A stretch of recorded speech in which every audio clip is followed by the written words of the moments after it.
Assalamualaikum warahmatullahi wabarakatuh.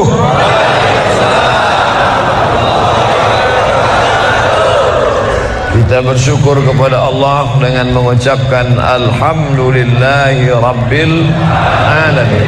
Berselawat kepada Rasulullah dengan mengucapkan Allahumma salli ala Sayyidina Muhammad wa ala ali Sayyidina Muhammad. Allahumma salli wa sallim wa barik alaih. Hadirin hadirat, muslimin muslimat, alim ulama, sedikit pandai, tokoh masyarakat, insyaallah kita semua dimuliakan Allah Subhanahu wa taala. Amin ya rabbal alamin. Untuk apa kita hidup? Itulah agaknya yang dibicarakan ibu-ibu di atas sampai ribut betul. Untuk apa kita ini hidup? Pertanyaan ini tidak bisa dijawab oleh akal manusia. Makanya Sokrates, seorang filosof dulu Yunani, berkata, untuk menjawab mengapa kita hidup, perlu hidup 500 tahun lamanya.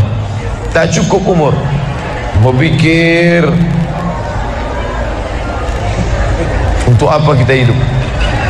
Sampai akhirnya karena tidak sanggup akal itu menjawab, maka diutuslah Nabi Muhammad sallallahu alaihi wasallam.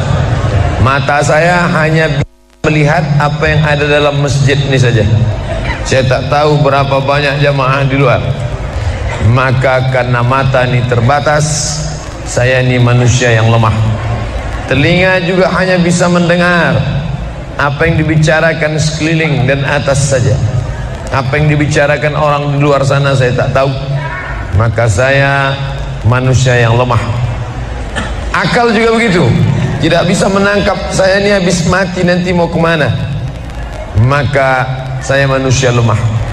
Allah Maha tahu, maka dia kirimlah salah satu makhluknya ingin menjelaskan kau untuk apa, sedang di mana dan akan kemana. Dan makhluk itu bernama Nabi Muhammad sallallahu alaihi wasallam. Untuk apa hidup? Langsung dijawab, wa ma khalaqtul jinna wal insa illa liya'budun. Tidak ada makhluk yang kuciptakan, baik jin maupun manusia, kecuali untuk beribadah. Cara beribadahnya bagaimana? Langsung dijawab, wa ma arsalnaka illa rahmatan lil alamin. Bagaimana cara perbuatannya? Langsung dijawab, laqad kana lakum fi rasulillahi uswatun hasanah. Maka Al-Quran itu menjawab pertanyaan-pertanyaan. Yas'alunaka 'anil mahid, mereka bertanya kepadamu tentang perempuan haid. Qul huwa adza, katakan itu kotor, tidak baik. Yas'alunaka 'anil yatama, mereka bertanya kepadamu tentang anak yatim. Yas'alunaka 'anil khamri wal maisir, mereka bertanya kepadamu tentang khamar dan judi. Yas'alunaka madza yunfiqun, mereka bertanya kepadamu apa yang mesti mereka sedekahkan. Yas'alunaka 'anil ruh, mereka bertanya kepadamu tentang ruh. Qulir ruhu min amri rabbi, katakan ruh urusan Allah Subhanahu wa taala. Wa ma utitum minal ilmi illa qalila, tidaklah kamu diberi pengetahuan tentang itu melainkan hanya sedikit saja. Jadi Al-Quran menjawab berbagai pertanyaan yang tak dapat dijawab oleh survei, tak dapat dijawab oleh lembaga penelitian riset. Dia menjawab apa yang tak bisa dijawab akal manusia. Pepatah Melayu berkata, kalau galah panjang sejengkal, jangan laut hendak diduga. Galah artinya bambu. Orang kalau naik rakit, bambu mesti ditanamkan ke dalam sungai. Kalau panjangnya cuma sejengkal, jangan laut hendak diduga. Itulah orang yang terlalu memaksakan akalnya, akhirnya ngomong sendiri dan senyum sendiri. Akhir puncak daripada akal adalah ngomong sendiri, senyum sendiri. Angkot lewat pun dia senyum. Nauzubillah. Oleh sebab itu kita yang sangat rendah, hina ini mengaku lemah. Aku berserah kepada Engkau ya Allah. Berserah itu bahasa Arabnya istislam. Makanya kita ini tadi mengaku di hadapan Allah hanifan musliman, aku condong kepada kebenaran, musliman, dan aku hanya berserah diri kepada Engkau ya Allah ya Rabbal Alamin. Oleh sebab itu maka ini apa yang membuat makhluk ini bisa begini, itu semua adalah orang-orang yang mengerti untuk apa kita hidup. Karena hidup adalah untuk beribadah. Bangun tadi dari tidur langsung beribadah. Buka mata, ibadah pertama adalah zikir. Alhamdulillahillazi ahyana ba'dama amatana wa ilaihin nusyur. Masuk kamar mandi, tempat najis, kotor, bau, kotoran, tempat setan, tapi tetap menjadi ibadah. Dalam WC-nya pun ibadah. Dia masuk lagi ke kiri, dia akan Allahumma inni a'udzubika minal khubusi wal khaba'is. Keluar dari kamar mandi itu ibadah juga. Dia langkah kaki kanan, dia katakan ghufranaka, ghufranaka, maafkan aku ya Allah. Mengapa dia minta maaf keluar dari WC? Karena selama di WC dia tidak menyebut Allah. Lidah yang diciptakan untuk beribadah, selama di dalam tidak beribadah, maka ibadah di dalam WC hanya hatinya saja berzikir. Tak boleh menyambut seruan azan. Terdengar suara azan masuk ke WC, Allahu Akbar, Allahu Akbar, Allahu Akbar. Oh, tak boleh. Tak boleh mengucapkan salam. Assalamualaikum, Nabi diam. Assalamualaikum, Nabi diam. 3 kali diucap, Nabi diam. Selesai keluar dari toilet WC, barulah Nabi menjawab Waalaikumsalam warahmatullah. Karena tidak boleh menyebut nama Allah, maka minta ampun keluar dari WC. Karena lidah yang semestinya dipakai untuk menyebutmu ya Allah, berzikir mengingatmu ya Allah, tadi tak aku pakai selama beberapa menit di dalam. Maka dia katakan ghufranaka. Lalu kemudian melihat wajah di cermin, mana tahu ada kotoran di mata, maka lihat dulu baik-baik. Maka ketika melihat wajah, dia pun menjadi ibadah. Allahumma kama hassanta khalqi fahassin khuluqi. Sebagaimana kalau kau sudah perbaiki bentuk ciptaanku ini menjadi sempurna, maka perbaikilah akhlakku ya Allah. Lalu setelah itu berangkat dari rumah menuju masjid, beribadah juga. Bismillahi tawakkaltu ala Allah, la haula wala quwwata illa billah. Setiap langkah kaki ke masjid ini bernilai 1 langkah menghapus dosa. Langkah kedua mengangkat derajat. Langkah ketiga menghapus dosa. Langkah keempat mengangkat derajat. Tidak tanggung-tanggung, derajatnya diangkat Allah. Siapa yang duluan datang langsung dapat di depan. Tapi ada orang terlambat tetap tinggi juga derajatnya. Mana dia? Dia yang di atas. Siapa bilang perempuan direndahkan, dihinakan? Perempuan dimuliakan. Perempuan dimuliakan. Bapak Ibu yang dimuliakan Allah, masuk ke dalam masjid, langkah kaki kanan, Allahumma inni as'aluka min fadlik. Itu doa nanti keluar. Tapi ketika akan masuk, apa doanya? Allahumma ya Allah, iftahli, bukakan untukku abwaaba rahmatik, pintu rahmatmu. Bernilai ibadah. Duduk berzikir, jangan ngobrol, jangan cerita. Foto Pak Ustaz, sikit-sikit boleh. Lalu kemudian selama itu tertulis tadi di atas. Itulah hebatnya masuk ke Masjid Al-Qalam, tidak hanya mendengar ceramah, dapat pengajian. Ketika saya masuk tadi, dengar suara azan, ada tulisan hadis riwayat Al-Bukhari. Siapa yang mendengar seruan azan menyambut seperti bunyi yang diucapkan muazzin, kecuali pada hayya 'alas shalah, hayya 'alal falah, dia baca la haula wala quwata illa billah, ditutup dengan doa wasilah. Allahumma rabb hadhihi ad-da'wati tammah salatil qa'imah, dimintakan untuk Nabi Muhammad, ati sayyidana Muhammadanil wasilah wal fadilah wasyarafa wad darajatal aliyatar rafi'ah. Yang kelima, wa ba'athallahumma maqaman mahmuda alladzi wa'adtah innaka la tukhliful mi'ad. Maka kata Nabi, halat laku syafaati yaumal qiyamah, layaklah dia mendapat syafaatku hari kiamat. Makanya selama duduk di depan tadi, tak ada satupun yang ngobrol, semuanya menyambut seruan azan. Allahu Akbar, Allahu Akbar, Allahu Akbar, Allahu Akbar. Ada kawan sebelah ngajak ngobrol, gimana bro program mancing kita? Allahu Akbar, Allahu Akbar. Cerita tak tentu arah. Ini kita sedang beribadah kepada Allah Subhanahu wa ta'ala. Lalu kemudian selesai azan, salat sunat. Sekarang orang di kota ngaji, di kampung tidak ngaji. Zaman dulu di kampung ngaji, di kota tidak ngaji. Sekarang dunia sudah mau kiamat. Di kampung orang ngaji, di kampung orang tidak ngaji. Kenapa? Parabola masuk desa. Oleh sebab itu maka kalau di kampung itu tidak ada pengajian, mereka tidak tahu bahwa qabliyah subuh diganti setelah subuh. Nanti pas mau bulan puasa pulang kampung, jangan qabliyah subuh setelah subuh. Karena nanti begitu mereka lihat, loh apa tuh? Ikut aliran sesat. Dia tidak tahu bahwa sholat qabliyah subuh itu jangan sampai tinggal. Andai tertinggal, tetap dilaksanakan setelah sholat subuh. Ayatnya diatur. Ayat pertama, qul ya ayyuhal kafirun. Ayat yang kedua, qul huwallahu ahad, Allahu samad, lam yalid wa lam yulad wa lam yakul lahu kufuwan ahad. Andai masuk ke dalam masjid, kebetulan jamnya langsung nampak kelihatan, iqamat tinggal 2 menit lagi, iqamat 2 menit, tak mungkin sholat 4 rakaat. Pilihannya tahiyatul masjid atau qabliyah, qabliyah atau tahiyatul masjid.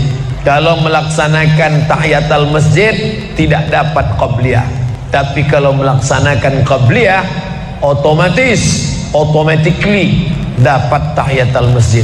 Oleh sebab itu andai terlambat, waktu tinggal 2 menit, maka laksanakanlah qabliyah subuh. Tapi jangan gara-gara ini terlambat terus. Yang paling afdal cepat datang. Bapak Ibu yang dimuliakan Allah Subhanahu wa ta'ala, selesai itu salat subuh. Kalau qabliyahnya lebih baik daripada dunia dan seisinya, apalagi salat subuhnya. Begitulah. Kalau qabliyahnya saja yang pendek ayatnya lebih baik daripada dunia dan seisinya, apalagi solat subuhnya. Lalu pahala solat subuh itu apa? Tak ada yang tahu. Makanya kata Nabi, lau ya'lamuna ma fil atamati was subhi, andai mereka tahu pahala solat subuh berjamaah, la atauhuma habwan, mereka akan datang ke Masjid Al-Qalam walaupun merangkak. Habwan, lumpuh, sakit kakinya, dia akan datang. Kursi roda tak ada, yang mendorong tak ada, datang dia ke masjid ini walaupun merangkak. Kenapa mereka tidak datang? Karena mereka tidak tahu. Kenapa mereka tidak tahu? Karena mereka memang tidak cari tahu dan tak mau tahu. Dan sampai masanya mereka nanti akan menyesal saat melihat orang-orang mendapatkan balasan. Muttaqiina fiha 'alal araik, mereka duduk di atas kursi-kursi istana surga, tersenyum melihat orang-orang yang dulu tak peduli pada sholat subuh. Mudah-mudahan kita semua istiqamah insyaallah. Jadi Ustaz, kalau hidup ini cuma untuk ibadah, sholat, masjid, baca Quran, zikir, gimana kami mau mencari nafkah? Gimana kami mau buka ruko? Gimana kami mau bisnis? Gimana kami mau tanam kelapa sawit? Gimana kami mau proyek batubara? Gimana kami mau ternak ikan? Ini mesti dipahami bahwa ibadah itu dibagi 2. Satu namanya ibadah mahdah, pure, original, murni, tidak bercampur dengan apa-apa. Yang satu lagi tidak ibadah tapi bernilai ibadah. Nah, ini mesti dipahami. Bapak yang masuk kantor dari jam 8 pagi sampai jam 4 sore itu ibadah. Karena kalau itu tidak ibadah, habislah waktu kita. Makanya yang bekerja niatkan ibadah. Sehingga kalau istrinya nanya, "Mas kok lama pulang?" Ibadah nih, Mas. Tapi jangan gara-gara ini di kantor itu ibadah, lalu ketika azan di masjid kantor berkumandang, hayya 'alas shalah, dia terus ngetik, "Mas, ayo ke masjid." Enggak, ini pun juga ibadah. Kau ibadah aja ke sana, aku ibadah di sini. Itu juga enggak benar, karena ibadah itu dibagi dua. Satu yang murni, pure, tidak bercampur dengan apapun, namanya ibadah mahdhah, salat, baca Quran, zikir, iktikaf. Tapi ada satu lagi tidak ibadah, tapi kalau diniatkan dia bernilai ibadah. Termasuk ibu-ibu yang hamil 9 bulan 10 hari, itu ibadah. Kalaulah 9 bulan 10 hari itu tidak ibadah, betapa tidak adilnya Allah. Masa kita yang duduk-duduk di masjid dapat pahala ibadah, dia yang muntahnya, yang ngidapnya tak dapat ibadah. Tadi malam begitu sampai di airport langsung SMS masuk, Ustadz keluar dari pintu berapa? Ini ada perempuan ngidap mau ketemu. Saya keluar dari pintu 4, kami sudah standby di pintu 4. Lantai berapa? Lantai paling atas. Oke, sampai di sana lihat perempuan tidak pakai jilbab, pakai celana jeans. Saya udah mau marah. Ini kenapa? Mohon maaf Pak Ustaz, non muslim. Astagfirullah. Rupanya non muslim hamil ngidam mau jumpa Ustaz Somad. Mudah-mudahan anaknya jadi anak soleh. Ya, Allahu Akbar. Bernilai ibadah. Lalu yang dapat pahala dari itu siapa? Dari mana ibu-ibu hamil muda itu tahu saya, kenal saya di mana? Padahal dia dari Jawa, saya dari Sumatera. Ternyata ada orang beribadah yang tidak kita sangka ibadah. Tidak ada rukun, tidak ada syarat, tidak ada wajib, tidak ada sunat, tidak ada makruh, tidak ada mubah. Apa ibadahnya? Ya ini, merekam ceramah ini. Merekam ceramah ini ibadah. Memoto itu ibadah. Bayangkan resiko tukang foto. Saya sampai sekarang tukang foto itu resikonya nanti setelah tua matanya gini.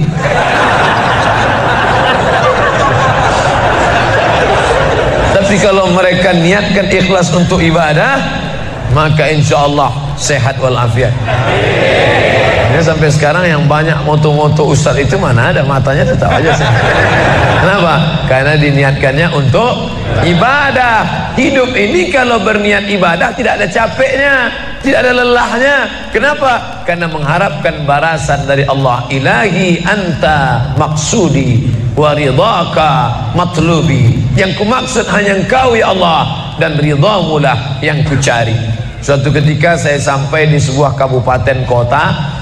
Saya tanya ke Pak Bupati, Pak, ya, kenapa Bapak buat pengajian untuk PNS hari Kamis pagi? Pagi Kamis buat pengajian tabligh akbar. Apa manfaatnya menurut Bapak sebagai pimpinan daerah? Ternyata Ustadz Somad, kami sudah coba formula macam-macam untuk PNS ini. Pertama kami undang motivator dari Jakarta. Akhirnya di gedung hotel dengan biaya mahal. Lalu kemudian dengan infocus, suara menggelegar, semangat, semangat, semangat. Keluar dari situ lesu. Motivatornya pulang, pegawai letoy. Akhirnya kami buat undang tentara dengan bapak polisi, baris berbaris, siap, siap. Pak polisi pulang, nggak siap lagi. Ternyata yang disentuh paling mantap bukan fisiknya, bukan matanya, bukan pakai infokus, bukan pakai suara menggelegar, tapi yang disentuh adalah hati. Dan satu yang bisa menyentuh hati itu adalah agama. Itulah makanya ibu bapak coba nanti kalau mau buat praktek, buat satu kota, buat satu lagi kota, ada 2 kota. Kota ini buat voucher namanya sumbangan. Kota ini buat juga voucher tulisannya sodakoh. Lihat mana yang paling banyak diambil umat Islam, sumbangan apa sodakoh? Sodakoh, padahal nilainya sama. Sumbangan 100.000, sodakoh 100.000. Bapak ibu silakan ambil untuk anak yatim fakir miskin kita. Pasti voucher yang paling banyak diambil adalah sodakoh. Kenapa? Karena mereka menganggap sumbangan tak ada pahalanya, karena bukan bahasa Arab. Apa dia? Sumbangan. Enggak ada dalam Quran. Ya ayyuhalladzina amanu, sumbangan. Yang ada adalah sodakoh. Innamas sadaqatu lil fuqara wal masakin wal amilina 'alaiha wal mu'allafati qulubuhum wa fir riqab wal gharimin wa fi sabilillah wa ibnis sabil. Itulah mengapa yang disentuh itu bukan nalar otaknya, tapi yang disentuh itu adalah hatinya. Ala fil jasadi mudghah, ketahuilah dalam jasad itu ada segumpal. Idza salahat salahal jasadu kulluh. Kalau yang segumpal itu baik, maka yang lain ikut menjadi baik. Wa idza fasadat fasadal jasadu kulluh. Kalau yang segumpal itu rusak, jahat, kotor, hitam, gelap, maka yang lain ikut menjadi rusak. Ala wahyal qalb, hati. Jagalah hati. Itu yang selalu dipesankan Ustadz kita Agim, jagalah hati dan kau seterusnya.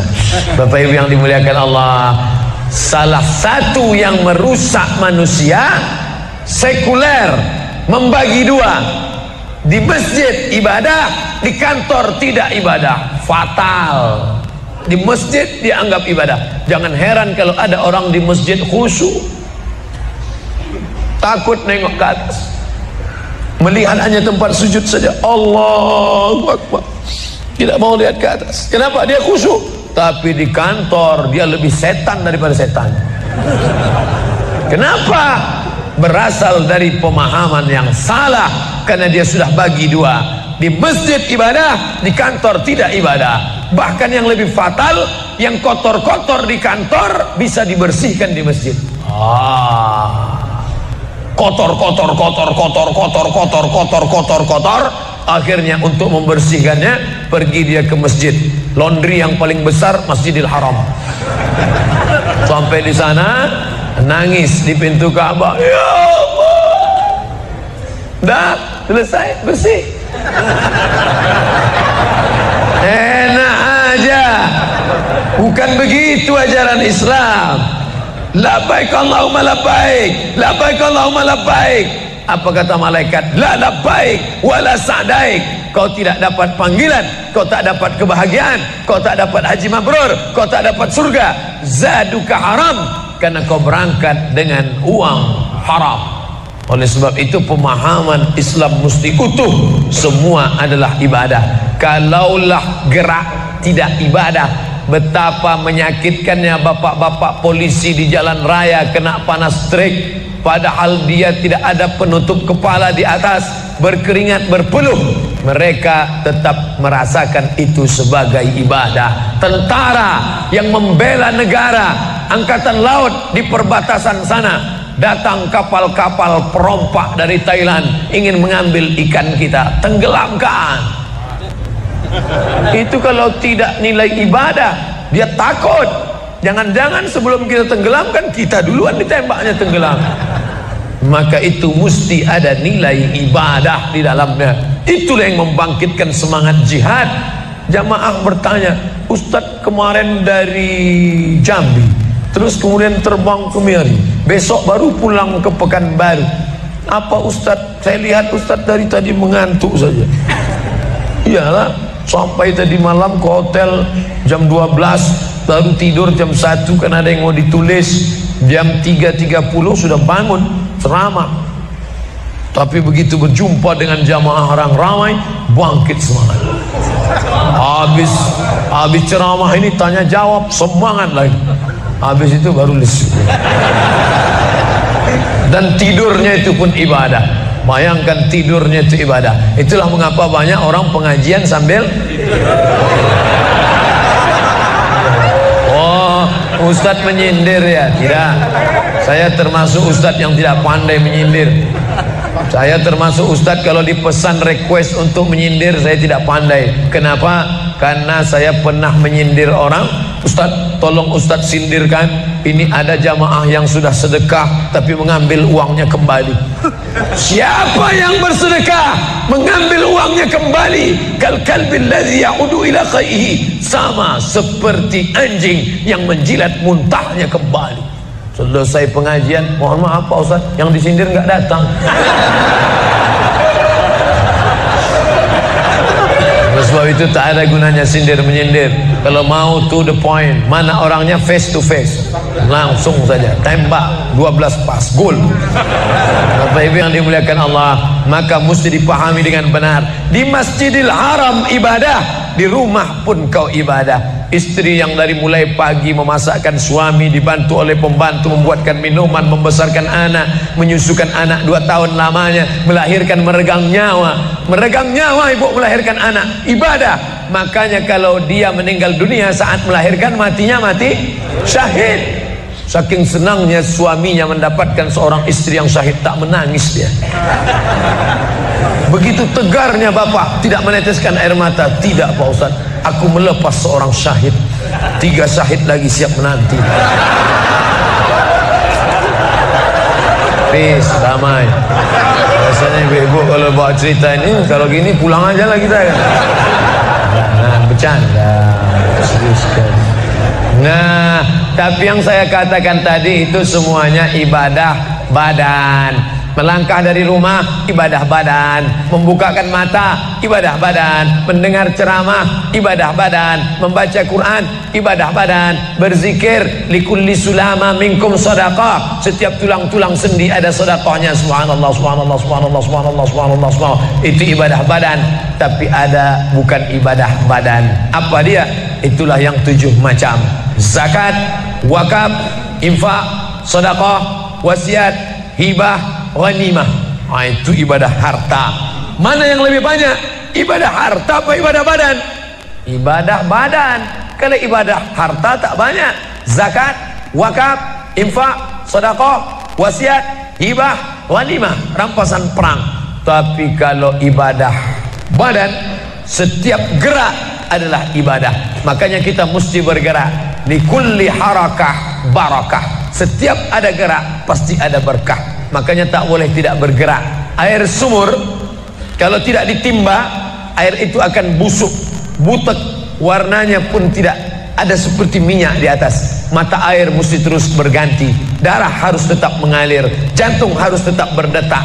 Makanya jangan pernah kosong dari aktivitas. Fa iza farata fansab. Selesai dari satu ibadah, pindah ibadah lain. Selesai ibadah tegak, pindah ibadah ruku. Habis ibadah ruku, pindah ibadah tegak. Habis ibadah tegak, pindah ibadah sujud. Habis ibadah sujud, pindah antara 2 sujud. Selesai sudah salat, lalu kemudian puasa. Selesai puasa, lalu kemudian berzakat. Selesai zakat, lalu kemudian mengitari Ka'bah. Subhanallah walhamdulillah wa la ilaha illallah wallahu akbar. Selesai itu melontar jumrah. Selesai itu menggunting rambut. Selesai itu berzikir. Tidak pernah kosong. Sampai kapan? Sampai malaikat maut mencabut nyawa dan ucapan terakhir yang keluar dari mulut adalah la ilaha illallah. Itulah jawaban tentang pertanyaan untuk apa kita hidup di dunia. Nanti kalau ada anak, ibu, bapak, tetangga, kawan, sahabat, andai tolan bertanya, untuk apa kita ini hidup? Tak usah jawab, putarkan aja videonya. Itulah enaknya zaman sekarang. Kalau dulu mesti diingat.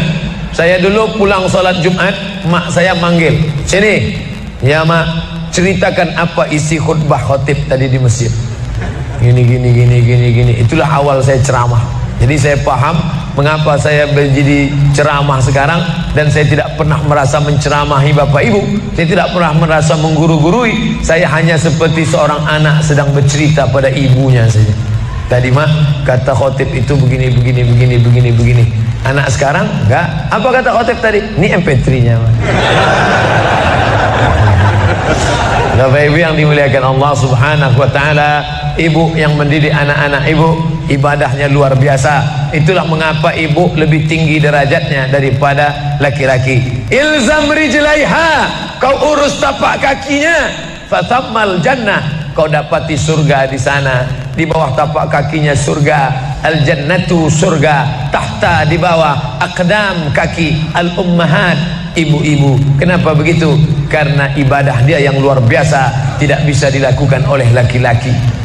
Salat kita bisa, puasa kita bisa, tawaf kita bisa, sa'i kita bisa, melontar jumrah kita bisa, tahallul kita bisa. Tapi ada yang kita tak bisa. Apa dia? Mengandung kita tak bisa. Siapa yang mau coba mengandung, keluar dari sini, ambil bola voli, ikat di perut. Melahirkan kita tak bisa. Siapa yang ingin coba melahirkan, keluar dari sini, telanlah jeruk bulat-bulat. Habis itu keluarkan bulat-bulat. Menyusukan kita tak bisa. Dan itu ibadah, tapi bukan ibadah mahdhah. Dia tidak selevel dengan sholat, zakat, puasa, haji. Tapi ibadah ini berkualitas. Ibadah badan sudah, ibadah harta sudah. Ada ibadah yang terakhir, yang ketiga. Kalau ibadah badan berkeringat, lelah, capek. Ibadah harta duit habis. Tapi ada ibadah satu lagi tak nampak di mata. Apa dia? Ibadah hati. Itulah dia ikhlas. Orang yang ikhlas tak tampak. Ikhlas, ridha, qanaah, tawakal, zikir, muhasabah, muraqabah, tazkiyatun nafs, mensucikan hati dari penyakit hati, riya, sum'ah, takbur, sombong, hasad, busuk hati. Itu ibadah. Kenapa begitu? Disitulah letak adilnya Allah. Man bana masjidan, siapa yang bangun masjid, banallah mislahu baitan fil jannah, dibangunkan Allah untuknya satu istana di dalam surga. Bapak ibu yang ikut membangun masjid ini, mudah-mudahan diberikan Allah Ta'ala balasan melimpah ruah. Kami nggak bisa Pak Ustadz, jangankan bangun masjid, buat rumah kami aja kami nggak bisa. Allah Maha Adil. Kalau kau tidak bisa dengan ibadah harta, maka engkau dengan ibadah tangan. Apa dia? Ikut gotong royong masjid. Nampak ada pembangunan masjid, ikut ngecornya, pasangnya, tapi dengan syarat menyelesaikan masalah, jangan buat masalah.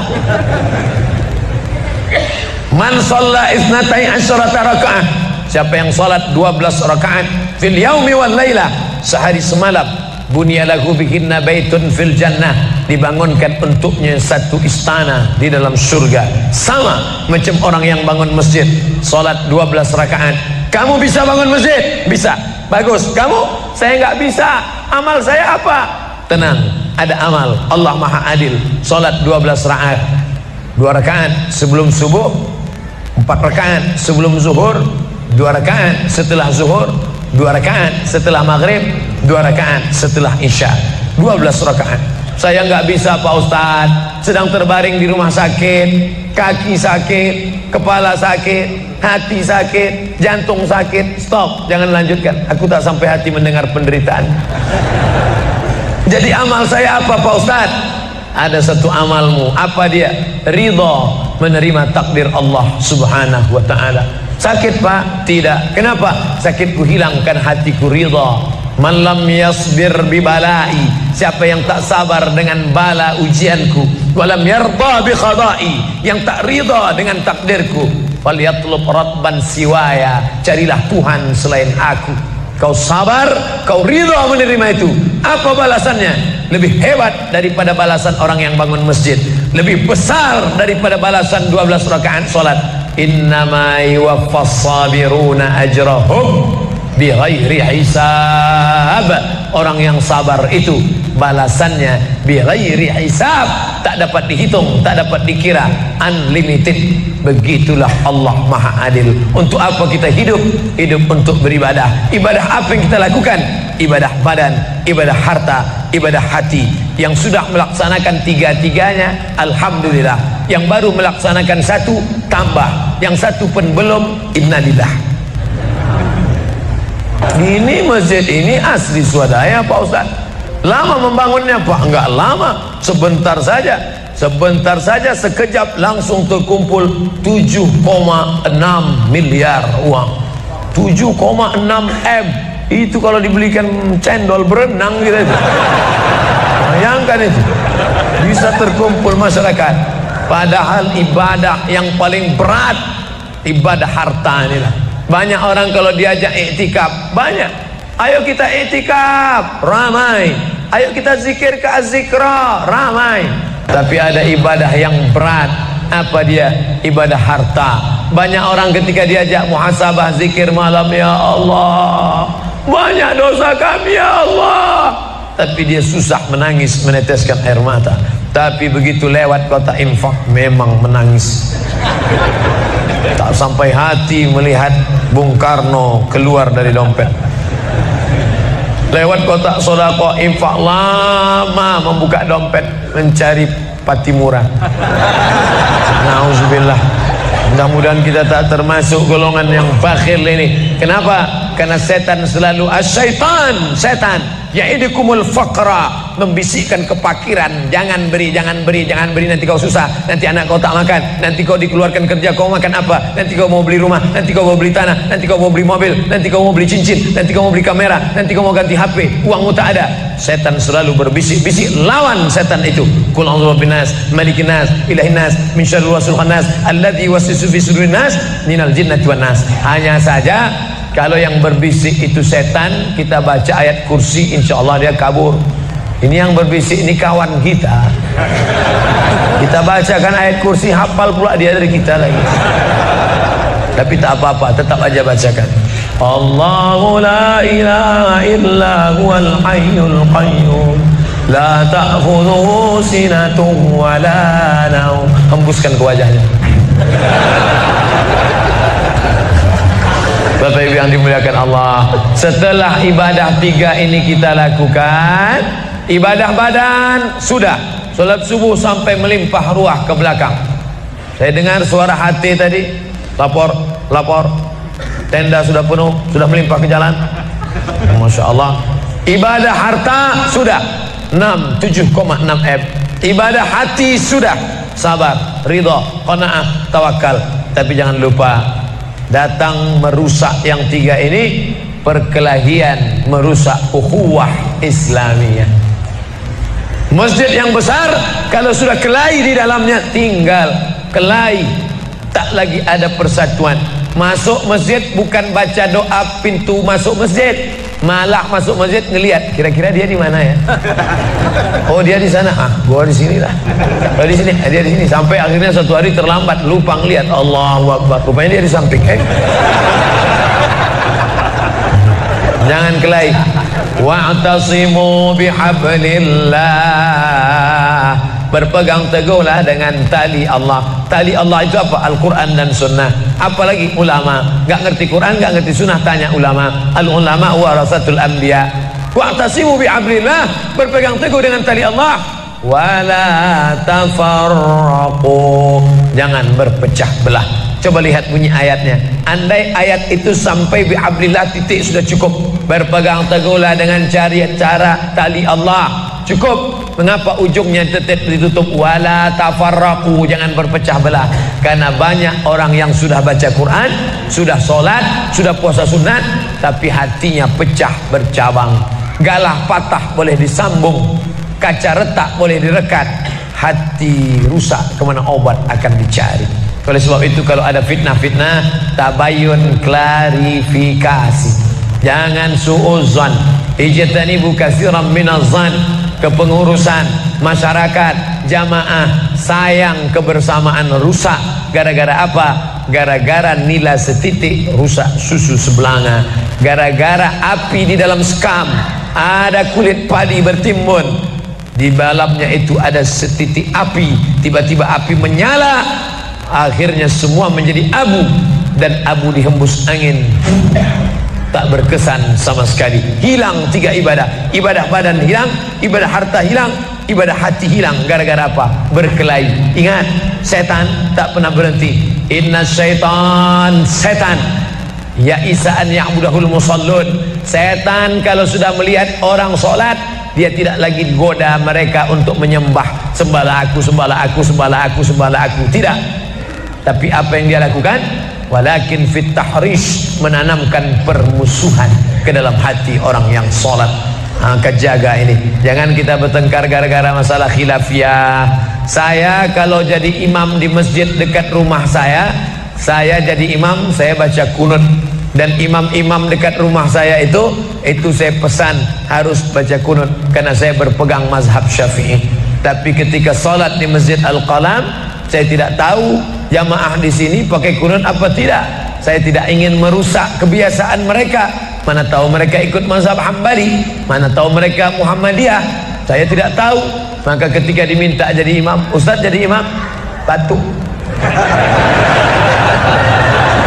Saya tak mau merusak, biarlah imam tetap saja. Rupanya imam di Masjid Al-Qalam tidak baca kunut, ya saya tetap ikut sholat. Apakah perlu saya ulang sholat saya? Tidak, sholat saya sah. Karena apapun ormasmu, apapun mazhabmu, mau NU, mau Muhammadiyah, mau Perti, mau Persis, mau Al-Irsyad, mau Jamaah Tabligh, mau mazhab Hanafi, mazhab Maliki, mazhab Syafi'i, mazhab Hambali, semuanya sepakat sholat subuh itu wajib. Jadi yang wajib aja kita laksanakan.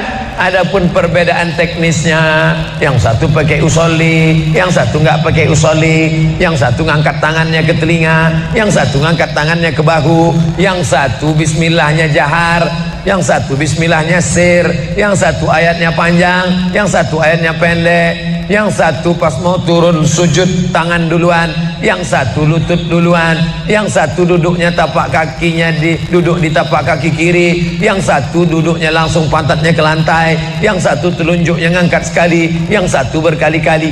Itu masalah teknis simple sederhana. Ada masalah yang lebih besar. Apa masalah kita yang lebih besar? Membeli tanah baru untuk buat sekolah Islam, membeli tanah baru, ruko baru untuk buat apa? 212 mat, kita mat orang Islam belanja di warung Islam. Alangkah indahnya selesai acara sholat subuh bersama, pengajian bersama, selesai itu belanja beras minyak goreng bersama, serbu, sehingga bangkitlah ekonomi umat. Berapa pegawai bisa ditampung bekerja, langsung membeli beras ke tempat-tempat tanaman masyarakat, sehingga mereka tidak menjadi korban rentenir. Musim menanam diulur, kasih pinjaman pupuk, pinjaman tanah, masa musim panen ditarik, mereka menjadi korban rentenir lintah darat, disedot darah mereka sampai kering dan mati. Kita selamatkan dengan apa? Dengan market. Masjid punya market. Saya beberapa kali meresmikan market punya masjid di Masjid Raya Batam, Masjid Agung Batam. Itu di bawahnya ada super mini market untuk menjamaah. Kemarin pulang dari Pulau Bintan, itu juga meresmikan di Dumai. Begitu juga ini 212 Mart, terserah namanya apa. Ada 212 Mart, ada namanya Kita Mart, atau bisa juga buat Somart. Bisa juga. Bapak Ibu yang dimuliakan Allah Subhanahu wa taala, maka visi misi kita ke depan, jauh melihat ke depan. Kami harus punya pusat perbelanjaan komunitas muslim, kami harus punya komplek perumahan muslim. Ini semua yang akan menyelamatkan kita. Kalau sudah begitu, maka mengertilah untuk apa kita hidup, dan setelah itu kita pun mati dalam keadaan tenang. Baru anak kita bisa berkata, mari kita antar jenazah almarhum Abdul Somad menuju tempat peristirahatan terakhir. Karena memang benar-benar istirahat. Tapi berapa banyak orang tidak istirahat? Karena amal badan tak ada, amal harta tak ada, amal hati tak ada, tak pernah memikirkan masjid, tak pernah memikirkan umat, tak pernah memikirkan belanja umat, tak pernah memikirkan pendidikan anak-anak umat. Akhirnya mati yang layak untuk dia. Mari kita antar dia menuju azab pertama, akan menyusul azab-azab berikutnya. Na'udzubillah. Itulah yang dapat saya sampaikan, mudah-mudahan ada manfaatnya. Selanjutnya akan saya jawab beberapa pertanyaan.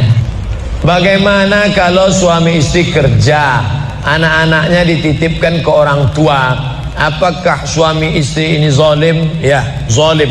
Berapa kali ibu kita itu tidak jadi sholat duha dulu 30 tahun yang lalu. Mak, kau tak jadi sholat duha gara-gara aku kencing di kainmu. Kau tak jadi tahajud malam karena aku menangis. Coba ibu bapak pulang ke rumah, kalau emaknya masih hidup, tanya berapa bulan aku nangis dulu. Ustaz sudah nanya, udah saya tanya emak saya, mak aku dulu nangis berapa bulan tiap malam? 7 bulan kau tak pernah berhenti menangis tiap malam. Itulah maka suara saya kuat ceramah.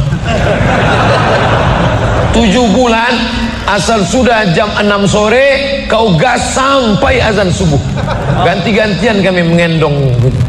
Jadi kita ini mesti kita tanya itu. Sekarang setelah anak kita besar, anak kita pula kita titipkan ke dia. Dia tidak pernah menolak cucu, karena tidak ada nenek tak sayang pada cucu. Kita yang berpikir kapan kita bahagiakan dia. Belikan kain, buatkan baju yang dia suka, apa yang dia senangi, berikan makanan. Mereka tidak minta banyak, yang mereka minta adalah kebahagiaan, kesenangan di hari tuanya. Itu saja. Jangan sampai kita menyesal setelah dia mati meninggal dunia, barulah menyesal. Berapa banyak WhatsApp masuk pesan ke saya, Ustaz, dulu saya cuek, saya tidak merasa perlu. Setelah dia meninggal barulah saya merasa anak durhaka Pak Ustaz. Enggak saya balas WA-nya. Apa hukumnya bagi muslim berdiam jika ada kemaksiatan di depan matanya, padahal kita bisa menghentikannya, meminimalisirnya. Man ra'a minkum mungkaran, siapa di antara kalian yang melihat kemungkaran, falyughayyirhu biyadihi, robah dengan tangan. Dengan tanganmu kau robah. Tidak bisa dengan tangan, fabilisani, dengan lidah. Jangan minum khamar, jangan berzina. Tidak bisa dengan lidah, fabiqalbi, dengan hati. Jangan kau ikut. Gimana dengan tangan Pak Ustadz? Tangan saya kan nggak bisa melarang orang jual khamar.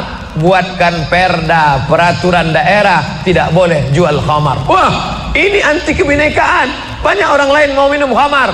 Pergi ke Papua, peraturan gubernur Papua, tidak boleh jual khamar di sembarang tempat. Bukan muslim mereka. Kenapa? Karena efeknya kalau sudah minum kelahi, tawuran, bunuh-bunuhan. Dan mereka ngerti itu. Padahal mereka, kau bukan saudaraku satu keyakinan, tapi kau saudaraku satu kebangsaan. Sama-sama menganggap, memahami bahwa khamar itu merusak otak akal manusia. Mau Hindu, mau Buddha, mau Kristen, mau Ortodok, mau Koptik, semuanya percaya bahwa ngelem itu tidak baik. Betul? Tunjukkan saya mana agama yang mengatakan boleh ngelem. Nggak ada. Oleh sebab itu maka cegah kemungkaran dengan apa? Dengan perda, peraturan daerah. Yang buat perda itu siapa? Yang buat perda itu siapa? DPR. Yang milih DPR siapa? Kita. Kalau begini banyak suara, begini banyak. Wah, politikus kalau sudah melihat orang banyak begini, beda dengan pedagang. Kalau pedagang melihat banyak, dia pikir ini untungnya berapa nih. Tapi kalau politikus melihat banyak, wah ini 2 kursi nih katanya. Oleh sebab itu ramaikan masjid, semangat sholat subuh berjamaah. Allahu Akbar. Ada hadis menyatakan sebaik-baik sop wanita di belakang, tapi di sebagian masjid sop berjamaah wanita ada yang di sebelah dengan pria, dikasih pembatas. Mohon penjelasannya. Kenapa perempuan lebih baik di belakang? Karena tidak ada satir. Satir itu kain penutup hijab. Makanya perempuan lebih baik di belakang. Karena di antara perempuan dan laki-laki itu ada anak kecil, dipasang sop di belakang. Maka perempuan yang di belakang itu paling baik karena dia tidak melihat laki-laki. Laki-laki paling baik di depan karena dia tidak melihat perempuan.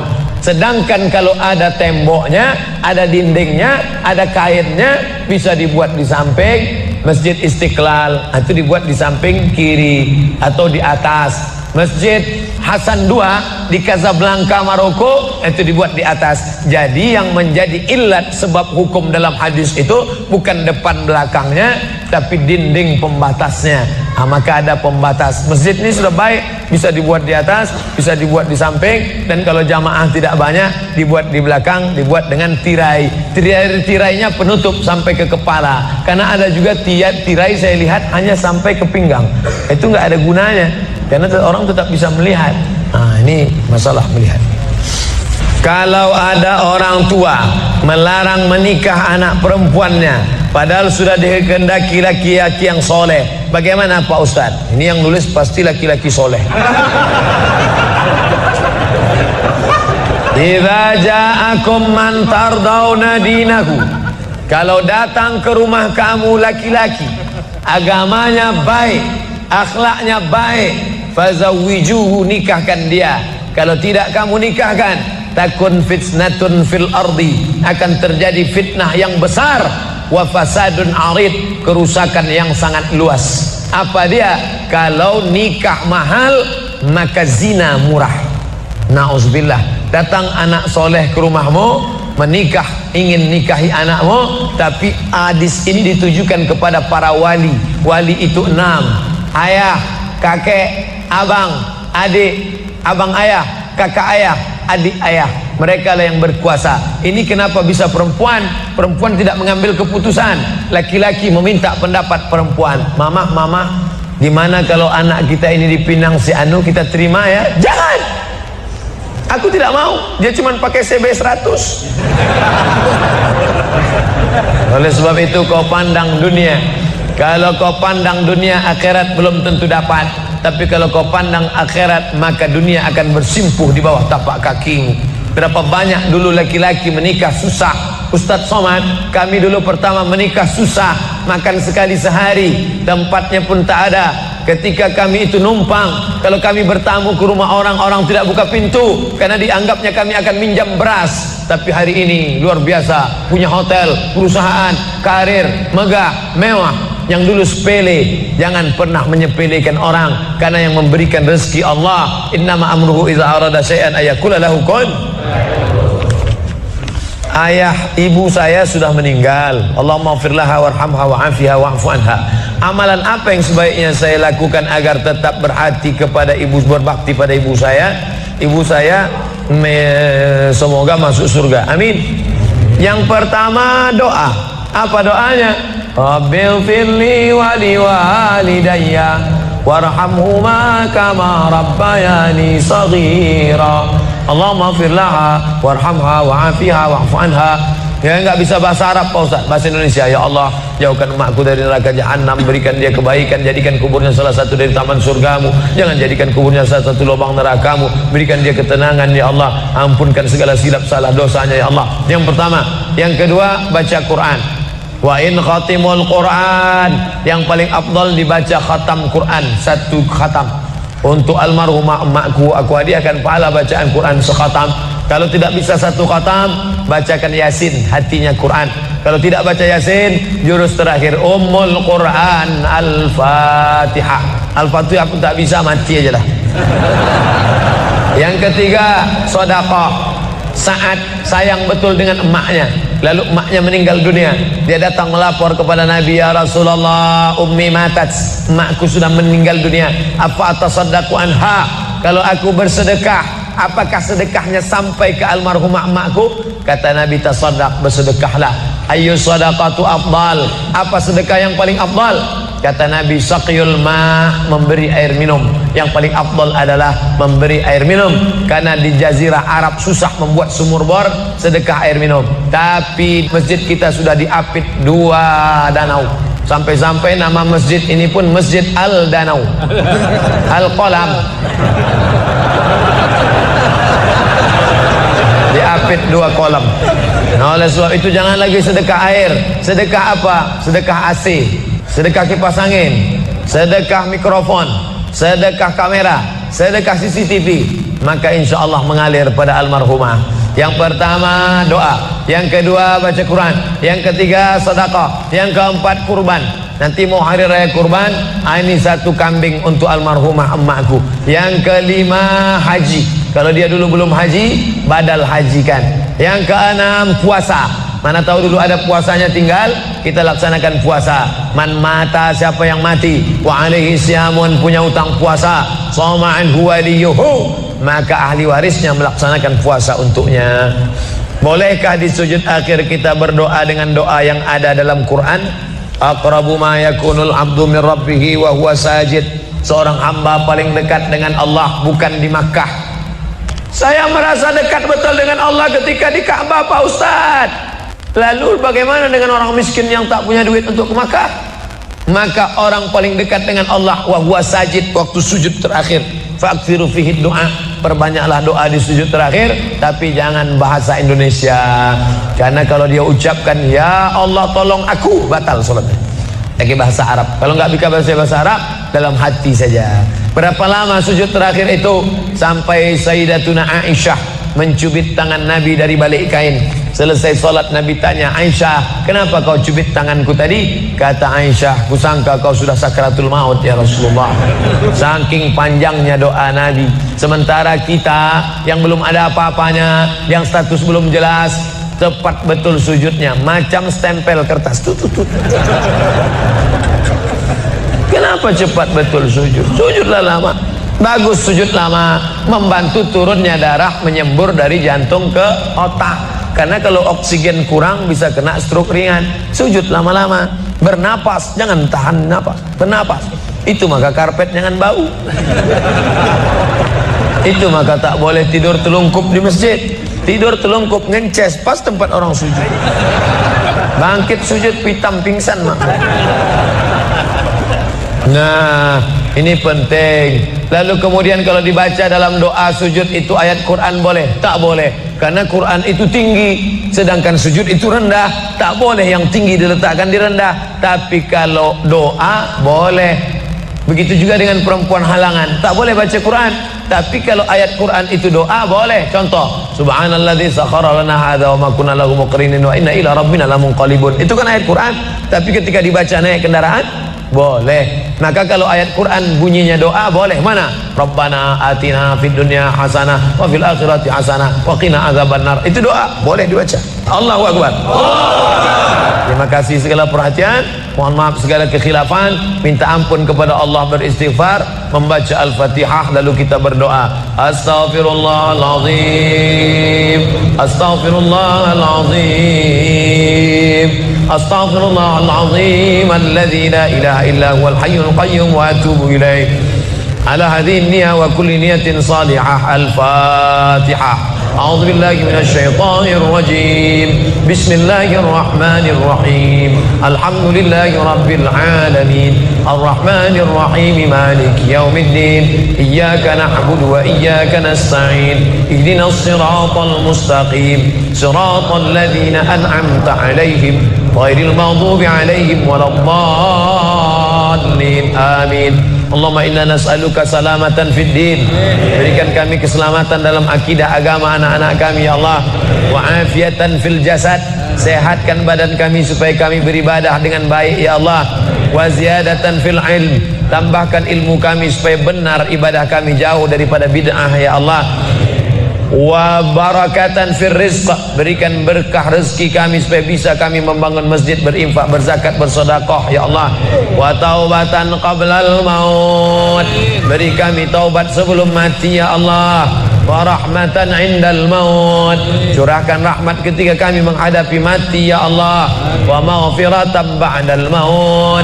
Berikan ampunan sesudah mati ya Allah. Allahumma hawwin alaina fi sakaratil maut. Ringankan kami waktu sakaratul maut. Wan najata minan nar. Selamat dari api neraka. Wal afwa indal hisab. Maafkan ketika amal kami dihisab. Allahumma khtim lana bi husnil khatimah wa la takhtim alaina bi su'il khatimah. Rabbana atina fid dunya hasanah wa fil akhirati hasanah wa qina adzabannar. Wa sallallahu ala sayyidina Muhammad wa ala alihi wa sahbihi wasallam walhamdulillahi rabbil alamin. Taqabbalallahu minkum minna wa minkum taqabbal ya karim. Terima kasih, mohon maaf. Wassalamualaikum warahmatullahi wabarakatuh.